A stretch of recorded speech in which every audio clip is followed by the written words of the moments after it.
तीसरे विधान अनुसार वो परमात्मा पहले तो कहीं प्रकट हो जाते थे, क्योंकि पहले कन्वेंस थी नहीं, अक्षेत्र के लोग दूसरे अक्षेत्र को नहीं जानते थे और साधु संत आते थे। कई साधु संत ऐसे होते थे जो अपना परिचय ही नहीं देते थे और भक्त भी ज़्यादा जानने की चेष्टा नहीं किया करते थे। तो इस प्रकार परमात्मा वहाँ रहा करते थे एक संत के रूप में। रंका, बंका एंड वंका और नामदेव तथा अन्य ग्रामीण गांव के लोग बहुत से उनके शिष्य बने थे। अब नामदेव जी को परमात्मा ने ओम मंत्र दिया था। ओम नाम का जाप वो पहले ही करता था, भगवान की शरण में आने से पहले ही। तो उसके आधार से वो क्या कर रहा था, एक दिन परमात्मा कबीर भगवान जो है उन्होंने अभी आकर के ये सब पूरे मंत्र डिक्लेयर करने थे, पहले नहीं करते थे वो। पहले तो अपने वचन से, आशीर्वाद से, धर्म भंडारे करवा के उनकी बैटरी चार्ज कर देते थे कि इनको मनुष्य जीवन मिलते रहें। तो उसमें नामदेव जी ओम नाम के जाप की पहले कमाई की हुई थी, पिछले जन्मों के भी, उस जन्म में भी करते थे। लेकिन परमात्मा ने उनको सतनाम नहीं दिया था तब तक, क्योंकि जब तक परीक्षा में खड़े नहीं हो जाते भक्त तो सतनाम नहीं दिया जाता था। पहले तो बिल्कुल ही नहीं दिया जाता था, एकाध भक्त को दिया गया था, उसको पर प्रतिज्ञा करवा दी थी कि आगे किसी को बताना नहीं। एक दिन नामदेव जी कहीं से आ रहे थे और नगर में प्रवेश कर रहे थे अपने में, और वहाँ एक मंदिर के अंदर ब्राह्मण लोग परमात्मा की आरती उतार रहे थे। बहुत जोर की लय लगा रखी थी, सुर लगा रखा था और घंटियाँ बजा रहे थे, खड़े होकर के आरती संपन्न कर रहे थे।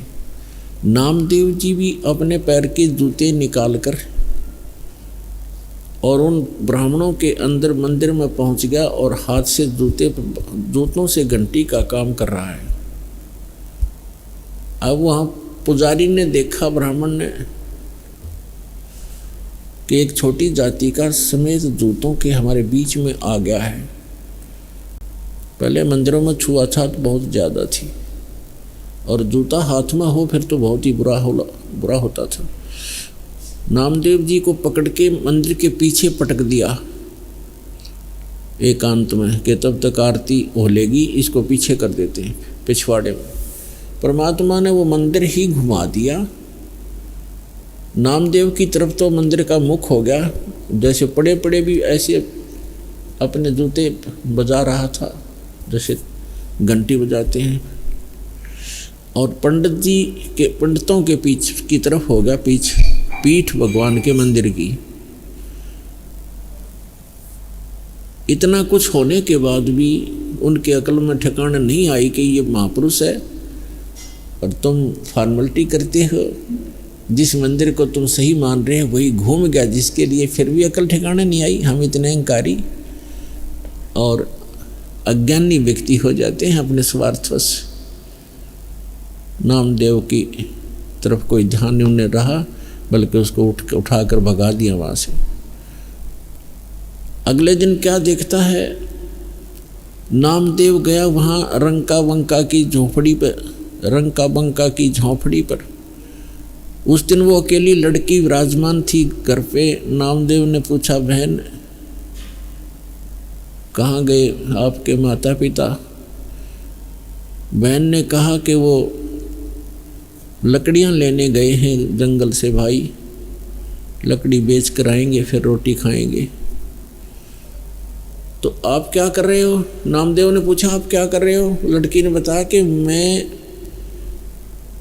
गुरु जी के हाथ का चोट लग गई कल, उसके लिए पट्टी बना रही हूँ। और नामदेव, भाई कुछ ध्यान कर, तो कुछ आगा पीछा नहीं देखता है, भगवान को दुखी मत कर ज़्यादा। गुरु जी को कल तेरे मंदिर को घुमाने गए थे भगवान गुरु जी, और उनके हाथ में चोट लग गई। कल तू वहाँ क्यों, क्या मतलब था तेरा जाने का उस मंदिर में जो भगवान ने मना कर रखा है कि इन मंदिरों में कुछ नहीं है, और तू फिर भी वहाँ पहुँच गया है तेरी इज्जत रखने के लिए। गुरु जी का हाथ का चोट लगी, वो मंदिर फेरा था। अब वो उसका यकीन नहीं हुआ कि गुरु जी तो वहाँ दिखाई नहीं दे रहे थे कहीं पर भी। कहने लगी कि कब जाएगी गुरु जी के पट्टी बांधने, कभी जा रही हूँ, आ मेरे साथ। नामदेव साथ गए। गुरु जी के दोनों हाथों को लड़की ने पट्टी बांध दी। तब नामदेव चरणों में गिर गया कि भगवान गलती होगी हमसे, हे परमात्मा आगे से ऐसी गलती नहीं करूँगा, मैं आपकी मर्यादा रखूँगा। परमात्मा ने कहा बेटा जब तक भक्ति ठीक नहीं करोगे और मर्यादा में नहीं रहोगे, ठीक है भगवान तो साथ रहेगा, भगत के काम भी करता रहेगा, लेकिन मोक्ष से वंचित रह जाओ। एक दिन क्या हुआ कि रंका बंका की स्थिति बहुत खराब थी, बीमार हो गए, लकड़ी भी तोड़कर नहीं ला पा रहे थे। 1-2 दिन आहार को भी हो गए थे। फिर तीसरे दिन वो लकड़ी तोड़ने के लिए चले थे। जंगल से लकड़ियां तोड़कर लाते थे, बेचकर रोटी खाते थे, भक्ति करते थे। नामदेव ने भगवान से कहा, गुरुदेव से, कि गुरुजी आपके भक्त रंका और बंका बहुत ज़्यादा निर्धन हैं, थोड़ा धन दे दो उनको। परमात्मा बोले भाई धन तो दे दूं पर वो लेना नहीं चाहते। उनको पता लग गया है कि ये धन अच्छा नहीं है, असली धन वो इकट्ठा कर ही रहे हैं। कबीर सब जग निर्धना धनवंता ना कोय, और धनवंता सो जानिए जिस पर राम नाम धन होए। नामदेव बालक था, बालक बुद्धि हमारी, हम चाहे भगवान के साथ रहें तो भी अपनी बुद्धि का प्रयोग हम करते ही रहते हैं। नामदेव ने कहा कि भगवान कुछ तो दे दो, क्यों ना लेंगे, बहुत दुखी है, 2 दिन तो रोटी खाई हो गए उनको, आज लकड़ी तोड़ने गए हैं बेचारे। परमात्मा बोले चल मेरे साथ। तो भगवान ने एक थैले में जेवर भर लिए, जेवर आभूषण सोने के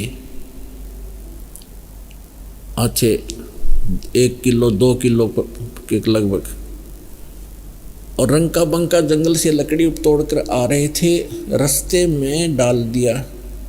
वो थैला खाली करके एक झुंड की आड़ में दोनों बैठ गए, गुरुदेव और नामदेव। आगे आगे रंका जा रहा था, उसका पति। बंका थोड़ी पीछे आ रही थी 100 फुट दूरी पर। धीरे धीरे, वृद्ध थे, कमज़ोर भी थे शरीर से, सिर पे लकड़ियाँ थी, धीरे धीरे आ रहे थे।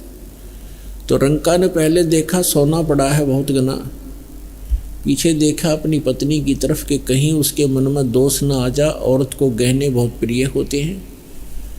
तो उसने क्या चाहा कि उस मिट्टी से, पैर से मिट्टी से उसको ऊपर मिट्टी डाल दो सोने पर, ताकि पत्नी को दिखाई ना दे, कहीं इस या नीयत खराब ना कर ले, भक्ति बिगड़ जाए इसकी।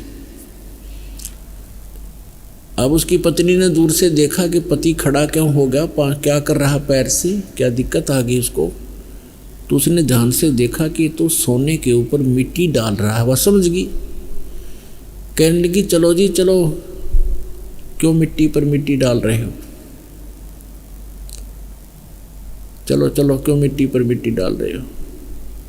तो वो चल पड़ा, किसने देख तो लिया ही। अब वो भी आगे छोड़ के नौकी नो चलेगी आगे को, नहीं उठाया उस सोने को कि भाड़ में जाओ ऐसा सोना। परमात्मा कहते हैं कबीर इतना दीजिए जा में कुटुंब समावे, साईं इतना दीजिए जा में कुटुंब समावे, हम भी भूखे ना रहे अतिथि ना भूखा जावे। कबीर सब जग निर्जना धनवंता ना कोय, धनवंता सो जानिए जिस पर राम नाम धन होए। अब फिर परमात्मा ने कहा बता भाई कैसे दूं इसको, नामदेव कैसे दूं इनको, बोल। परमात्मा ने कहा नामदेव तेरी अकल ठिकाने नहीं आई अभी तक। जिन भक्त जो सतिथि आज इन भक्तों की है, तेरी पता नहीं कब बनेगी बेटा। और जब तक इस अतिथि में नहीं आ लेगा तब तक भक्ति मोक्ष प्राप्ति नहीं हो पाओगी तेरी। अभी तो आप संसारिक सुखों को प्राप्ति और दूसरों को प्राप्ति के लिए ही प्रार्थना करते रहते हो। इन सब घटनाएं को देख करके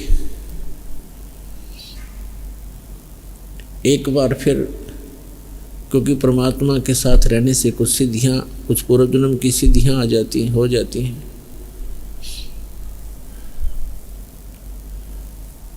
तो इस प्रकार पुण्यात्मा नामदेव जी को फिर परमात्मा ने पुनः उपदेश दिया, दोनों मंत्र दिए, तब उस पुण्यात्मा का मोक्ष हुआ।